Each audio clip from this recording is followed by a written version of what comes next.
Hey everyone, this is Math Done Right, and in this video we're going to be finding the y-intercept of a parabola. So, if I just draw any parabola down here on my graph, I know it's always going to cross the y-axis, right? And because it's a function, it's only going to have one y-intercept at a time, right? I can't cross the y-axis in two different spots because then it wouldn't be a function anymore. It would fail the vertical line test. So I know that I'm only going to have one y-intercept for any parabola that I have. And I know that a parabola generally has the form f of x is ax squared plus bx plus c. Let's make that look more like a plus sign. Alright, and so just like if you're doing the y-intercept of a linear equation, I know that my x value is 0 here, right? This is the point, this is the y-axis we're looking at, and that means that x is 0. So really all I want to do is find what f of 0 is. So f of 0 is the y-intercept. And that basically means wherever I have an x in my equation or my function, I have to replace it with 0, and I'll get the y-intercept.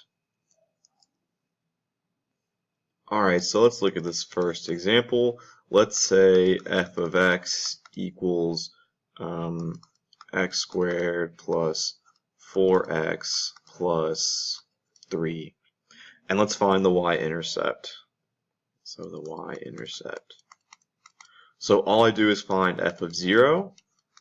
Well, that's going to be 0 squared plus 4 times 0 plus 3. Well, 0 squared, that's dead. That's 0. 4 times 0, that's dead. That's 0. So all I'm left with is 3.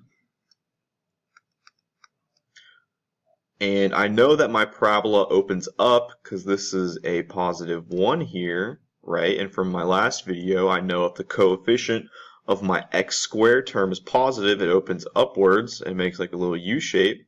So I know that my graph's going to look just something like this.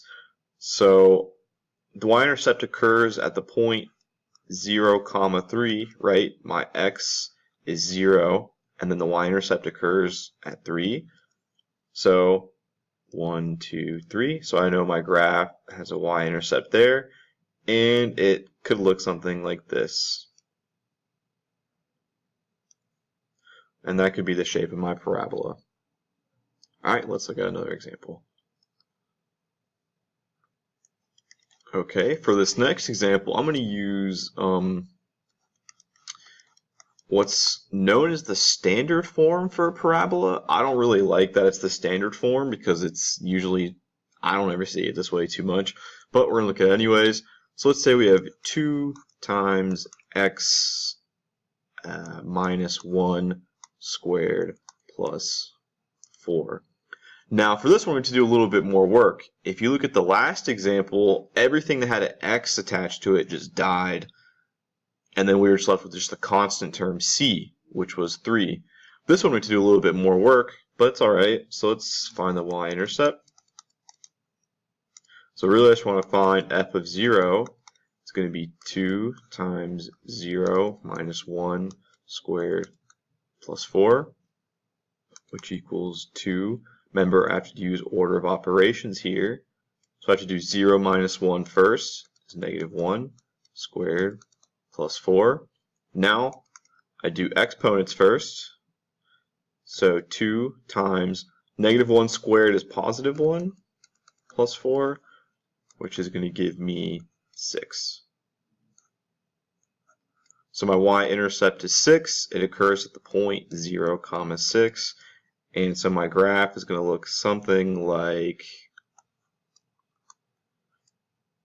1, 2, 3, 4, 5, 6. Let's use a different color. I've been using too many boring colors. So the y-intercept occurs at 0, 6. And let's say for this graph, it's going to look something like this. So my parabola could look something like that. Now I'm not being exact whatsoever.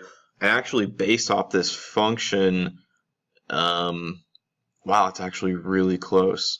Anyways, I'm not giving an exact example. I'm just trying to say what the y-intercept is going to look like, not the general shape of the graph. Now, to get the exact shape, I'll make a video in the future that does that a little bit better. But for right now, we're just focused on this y-intercept. Okay, well, that's all I've got for the y-intercept of a parabola. Remember, all you really do is replace x with 0 and then solve it out. Once you do that, whatever number you get, for example, this 6, is where the y-intercept occurs. Okay, thanks for watching. Make sure you watch my other videos if you need some more help. You can leave a comment if you have any questions or suggestions. Thanks. Bye.